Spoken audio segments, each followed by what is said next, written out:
Hello everyone, welcome to let's lose weight. आज की इस एपिसोड में I am going to talk about weight challenges. Weight challenges के अंदर आप जब वेट लूज करना शुरू करते हैं तो बहुत बार क्या होता है कि आप जब 2-3 दिन हो जाते हैं और आप वेइंग स्केल पे खड़े होते हैं तो आप देखते हैं कि आपका वेट गिरना शुरू हो गया है।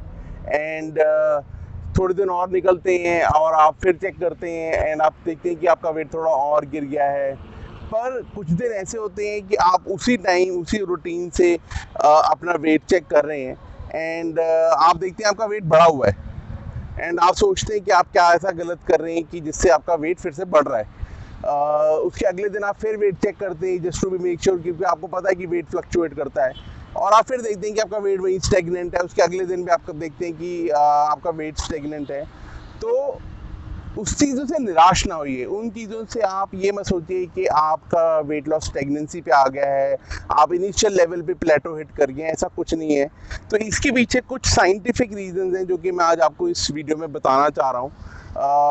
दो वो लगते हैं कि हम वेट लॉस का एक चैलेंज फेस कर रहे हैं, पर वो साइंस है उसके पीछे जो कि अडाप्ट हो रही है।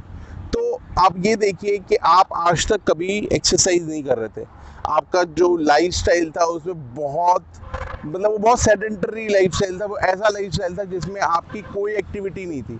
आप या तो ऑफिस जा रहे थे, ऑफिस से घर आ रहे थे, घर से ऑफिस जा रहे थे, वरना कोई छोटा मोटा काम कर रहे थे, पर आप कोई ऐसी मेजर फिजिकल एक्टिविटी नहीं कर रहे थे। या तो आपकी डेस्क जॉब थी या आप सिटिंग जॉब में थे। तो ऐसा कोई रूटीन नहीं था जिसमें कि आप या तो हर रोज आधा घंटा 40 मिनट की वॉक कर रहे थे, तो ऐसा कुछ हो नहीं रहा था। तो अब जब आप इतने लंबे टाइम तक कुछ ऐसा नहीं कर रहे थे कि जिसकी वजह से आप एक एक्टिव लाइफस्टाइल जी रहे थे, तो होता क्या है, आपके बहुत सारी बॉडी के अंदर चेंजेस होते हैं और वो चेंजेस ऐसे होते हैं कि बॉडी मसल बनाना उस जगह का छोड़ देती है जिसको वो यूज़ ही नहीं कर रहे आप इतना। तो आप जैसे ही वेट लॉस का प्रोसीजर ऑन करते हैं या वेट लॉस की जर्नी ऑन करते हैं तो यूजली आप एक तो आप प्रोटीन फूड इनटेक कर रहे हैं, चिकन हो गया, एग हो गया, तो आप बहुत सारी ऐसी न्यूट्रिशनस चीज़ें खा रहे हैं जिनमें प्रोटीन की क्वांटिटी अच्छी रहती है। एंड सेकंड, आप बहुत सारी एक्सरसाइज कर रहे हैं।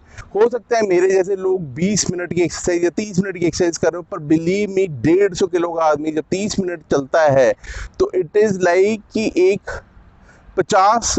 70 किलो का आदमी 2 घंटे चला है। तो इतना ये फर्क है, एक 70 किलो का आदमी 2 घंटे चले या एक 150 किलो का आदमी 30 से 40 मिनट चले, इज सेम थिंग। क्योंकि एक तो इतना हैवी अमाउंट ऑफ वेट, दूसरा चलना अपने आप में उस बंदे के लिए बहुत बड़ा एक चैलेंज होता है।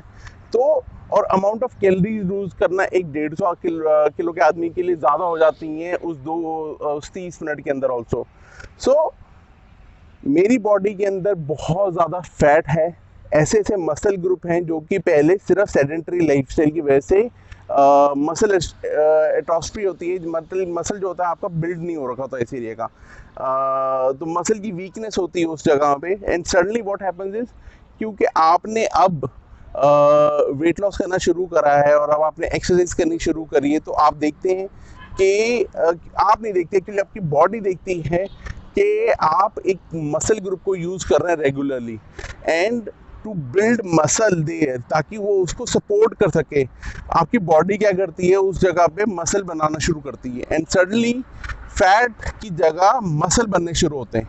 फैट झड़ता है और मसल बनते हैं, और जब ऐसा प्रोसीजर होता है तो जो प्रोटीन होता है, जो मसल ग्रुप होता है आपका, वो हैवियर देन फैट होता है एंड आपका जो वेट है वो स्लाइटली इंक्रीज होगा। तो आफ्टर थर्ड वीक और the second week you will see कि आपका वेट स्लाइटली इंक्रीज हुआ है हल्का सा, और उसका प्राइमरी रीजन है क्योंकि आप अब मसल भी बना रहे हैं, आप मसल गेन कर रहे हैं। तो अकेला आप फैट लूज नहीं कर रहे हैं, आप मसल भी गेन कर रहे हैं। तो ओवरऑल आपकी चाहे स्केल के ऊपर इतना बड़ा वो ना हो, नंबर ना हिले, पर फैक्ट रिमेन्स कि आपकी बॉडी स्ट्रांग हो रही है, आपकी बॉडी ज़्यादा अच्छी हो रही है। और अगर आप यही चीज़ लंबे टाइम तक करेंगे, डाउन द लाइन 6 महीने 1 साल तक करेंगे, तो आप देखेंगे कि आपका बहुत सारा फैट उतरेगा एंड बहुत सारा नया मसल बनेगा। क्यों? क्योंकि आप एक्सरसाइज भी तो कर रहे हैं, और वो एक्सरसाइज के लिए आपकी बॉडी को मसल प्रोवाइड करना पड़ता है ताकि आप एक इफेक्टिव वर्कआउट कर सकें, इफेक्टिवली वॉकिंग कर सकें। तो धीरे धीरे आपका फैट जाता जाएगा और मसल रिप्लेस होता जाएगा। तो बहुत बार आपको जो लग रहा होगा कि आप वेट लूज नहीं कर रहे हैं, आप एक प्लेटो हिट कर गए हैं, हो सकता है 3 महीने 4 महीने एक ही एक्टिविटी करने के बाद हो सकता है कि आप प्लेटो हिट करेंगे, और उसके लिए आपको अपनी एक्सरसाइज बढ़ानी पड़ेगी, आपको अपने डाइट और ऑल्टर करनी पड़ सकती है उस एक्सरसाइज के रूटीन को सपोर्ट करने के लिए।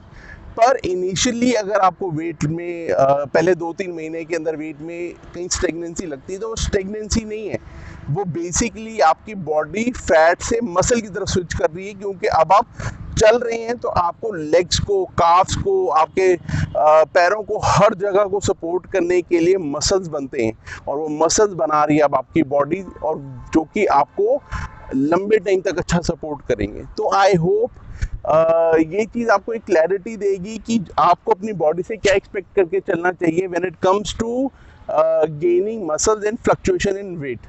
तो ज़रूरी नहीं है कि अगर आपका वेट कम नहीं हो रहा तो वो बुरी चीज़ है। हो सकता है कि आप मसल गेन कर रहे हैं, उसकी वजह से वेट चेंज नहीं हो रहा। एंड आप देखेंगे कि अगर आप रजीम फॉलो करते जाएंगे तो हो सकता है आप इनिशियली जिस वीक के अंदर आपने 3 किलो लूज़ करा, तो हो सकता है अगले महीने अगले हफ्ते आप 2 किलो लूज़ करें। क्यों? क्योंकि आपने फैट 2 किलो लूज़ करा है, पर आपने हो सकता है 300 ग्राम 400 ग्राम मसल लिया है अंदर। तो I hope you find this information really helpful to your weight loss, and always remember to stay motivated, as that is the key. So guys, do not wait anymore and let's lose weight. Thank you for watching. Have a nice day.